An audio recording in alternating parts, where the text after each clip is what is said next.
Hi there, folks. I wasn't going to do this. I wasn't. I started my YouTube channel for the express purpose of of playing songs and sharing them with my friends. Lately, I've been using my channel as a tutorial for my band members. But I gained a bunch of new subscribers when I wrote and performed my reply to A Scary Time for Guys. I replied to a number of the comments on the threads, and you know what? I expected it. I got exactly what I expected. A number of feminists saying, this is crazy, this guy is a jerk, whatever. A number of mostly men and a couple women who said this guy is spot on. He knows what he's talking about. He's been through this. And then a number of people, mostly women, but a lot of people in between saying, you got some points here, you don't have some points there. And, I really love the fact that I have some new subscribers. I'm planning on changing things on this channel as a result.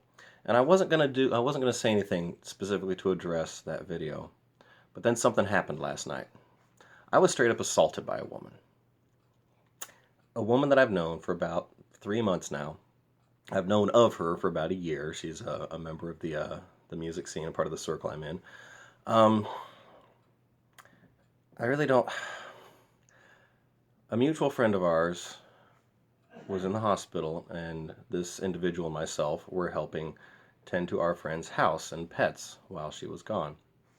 Long story short, without getting into too many details on the internet, I brought dinner.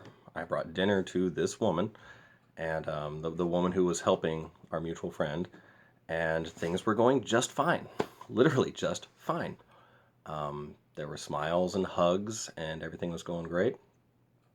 And we were talking on the porch when I went to excuse myself to go inside the house because I was hungry and wanted to eat some of the dinner that I brought, when this woman, just without any prompting, and I mean this, there were witnesses there who we've talked the day after who said, did I do anything wrong? And they said, no, what she did was completely out of line. All I did was I said, if you don't have anything more to talk to me about, I'm going to go inside and have some dinner. When she said, oh yeah, you can go do whatever you want. And we're standing on a porch, and I reached for the doorknob when she said, you know what, I don't appreciate being interrupted. And you know what, I don't like your attitude right now.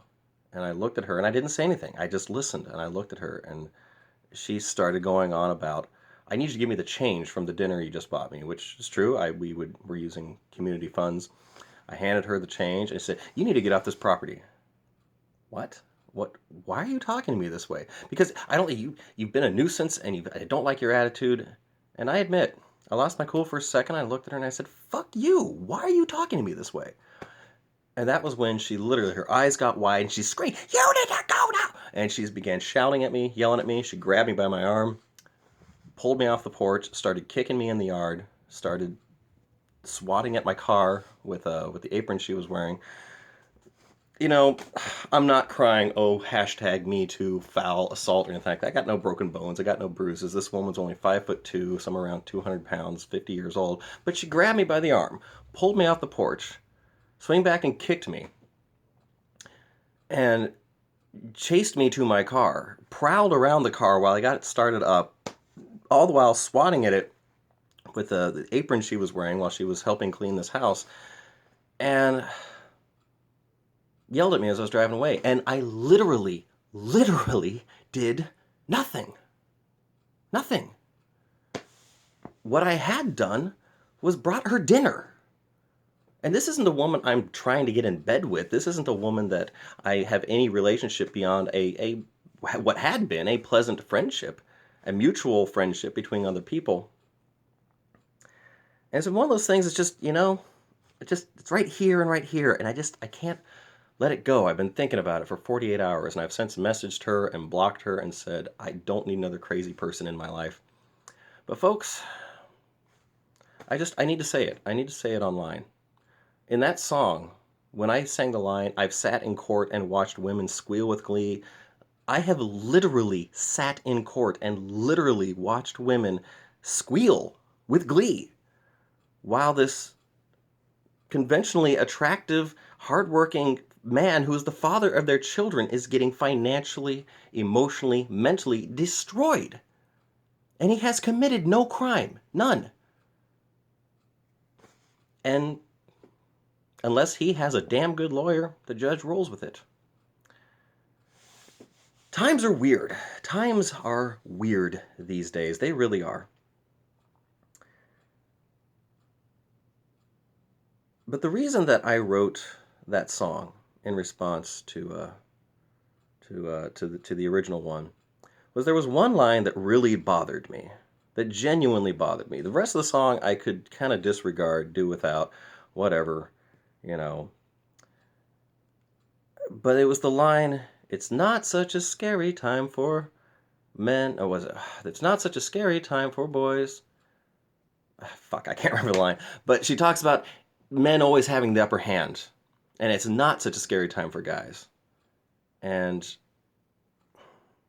let me tell you something. Let me tell you something. Any man who's ever been in a relationship, not just married, but in a relationship with a woman will tell you women have a lot of power. And any man who has ever been divorced can tell you women have all the power. There is this misconception that we men can kill women with our bare hands. No. Look, we might biologically usually be bigger, but no. So I'm saying this on YouTube because I'm going to start uploading a couple more songs. I'm going to start another channel, and I am becoming more active. And, you know, I wanted to mention this. Yes, I am 40 years old. I am a divorced father. My divorce is one bit of processing away from being finalized. I didn't want it. A big part of me still doesn't want it. But the woman that I married 13 years ago, just something in her snapped. And I have told everybody, 2 therapists, 4 attorneys, and dozens of trusted friends, everything that could possibly be considered abuse and assault. The 4 attorneys have said nothing you've described is illegal or assault, and even if there was, there's no evidence, so it's a non-issue. The 2 attorneys, or the 2 therapists, said she's got some valid hurt feelings, even some valid trust issues, but nothing you've described is abuse or assault. And the dozens of friends have all said variations of the same thing. I've talked to women who have been physically and sexually straight up assaulted, who, when I've told my full story to them, they've said, that's it, that's what your wife's accusing you of. And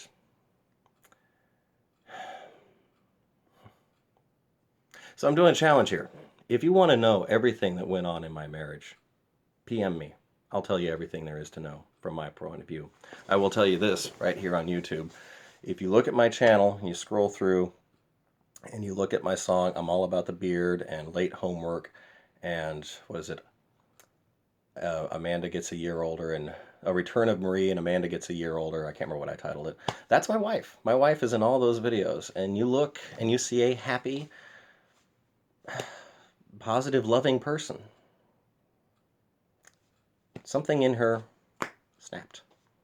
And I will say this, I'm saying this on the internet right here on YouTube. If you had a FetLife account and you encountered the library of Bad Boy Thad, that was my wife. That wasn't a gay man with having relationships with other gay men. That was a married woman, a mother of our child. That was Bad Boy Thad. Ask me anything, folks. Ask me anything you want to know. I'll tell you all. Thanks.